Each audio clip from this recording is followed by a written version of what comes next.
trying to save fuel here on the 96, but came in 1 to 9. Yeah, he was told that they need to be 80% from then until 2 laps to go. That's when he can unleash and go hard.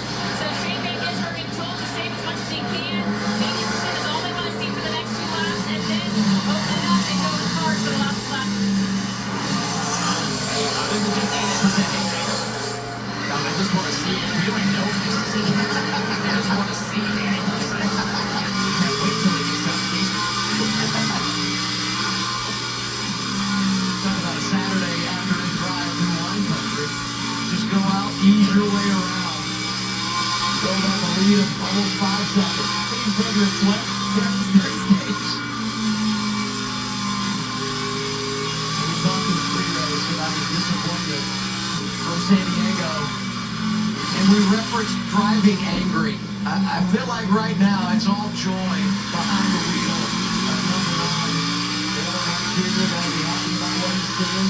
Philip Bell such a great job executing with his drive. You know, last year, he really raced Zilich in that tight battle they had very respectfully and could have easily taken that from Zilich last year. I felt like that sort of stuck in his mind. We watched that piece of the pre-race where they watched it back, and you can just tell he wanted this. He was like, hey, you had last year, I want this year, right? And I think a little bit of that was, you know, Chicago. You roughed up Connor. That's what I was going to say. So I felt like that was SVG's way of like, okay, I might have done you just a little bit wrong in Chicago. I'm going to ease off here at Sonoma, and then obviously Watkins Glen, that all went out the window. So, but you know, we all talk about how good SVG is, and I think he can make any car look so good. But Parker, you know, as a driver, you get into a rhythm in such a good car like these junior motorsports cars are, and you put a guy like SVG or Connor Zilich in them, and they make it look easy. They got a 17-second gap over Brent Ridge. This time, Philip Bell there on the box. We talked about him just with leadership. He won the Americas early in the year. Also won at Charlotte with Ross Chastain behind the wheel. Junior Motorsports this year has won with 5 different drivers. 4 of their cars have been to victory lane. Think about the string for Chevrolet. 18 straight victories on the road. It had been 11 straight, as I said earlier, for Junior Motorsports until RCR got it done last week with Austin Hill. Now Van Gisbergen in 4 to 7. Just wants to make that run through the S's to 10-11 and make sure he gets back to the white flag with no more caution. Up to 7. I'm going to start fundraising with our sponsors so we can all know. Little lap traffic for SVG through the S's.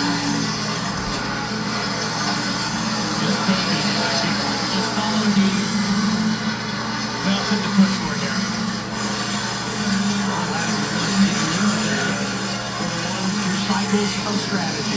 Turn 11 final time. Little lap traffic, no problems for engine number 9.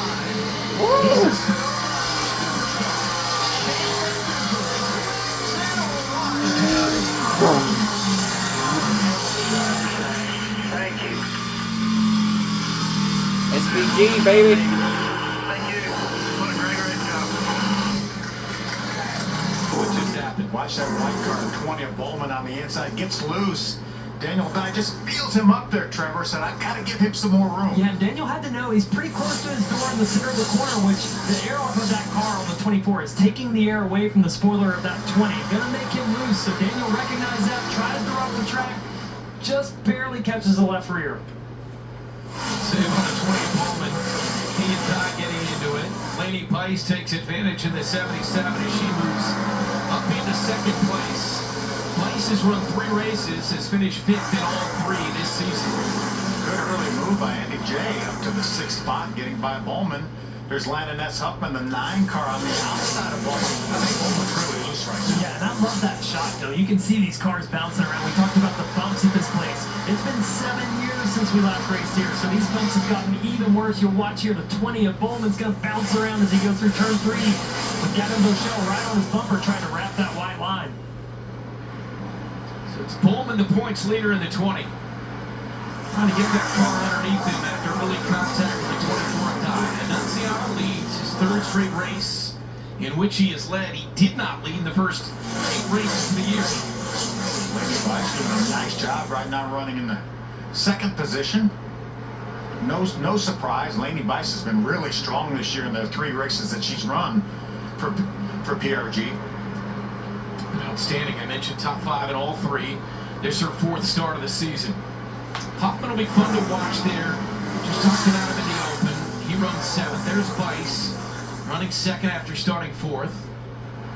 But Landon S. Huffman is a guy that was poised to perhaps win last week at Elko, Phil, and broke a track bar late that race. Yeah, he was actually in the 28 car that Connor Mozak is running. He's running I think this is the 3rd race that he's going to run in that 9 car for CR7 Motorsports. Doing a nice job. There's Bochelle trying to get underneath his teammate of Bowman. Ooh, that's a bad place to cross the air. You see him losing those late. He's going to lose momentum. So he's got Steckley trying to run him down with that a little bit of a costly mistake. Going to need to protect the right rear here. Not able to do so. Steckley's going to get momentum in that second lane. We saw the second lane come in practice. We wondered if this was going to be a race where you had to be glued to the bottom, but you can tell the second lane's already getting some rubber, and Steckley carrying that momentum down to the outside of Bochelle. Yeah, I love the fact that outside line is in. I was talking to Ricky Stenhouse this week and asking him about the tire test there, and he said, well, nobody ever really got off the bottom. He said, I don't know if it was just the track dirty or whatever. Everyone stayed right on the bottom. It's great to see a second lane. Yeah, they tried at that tire test to run in the top. Kyle Larson was committed to it, tried to get it to rubber up. It is quite a bit hotter than it was when they were here for the test. That generally helps the track, but that 2 car of Steckley's looking pretty strong on the bottom or the top right now. Good battle, Bowman and Steckley. Bowman in the 20, Steckley in the 2, and then that 25 of Bochelle is right there. This 8th, 9th, and 10th.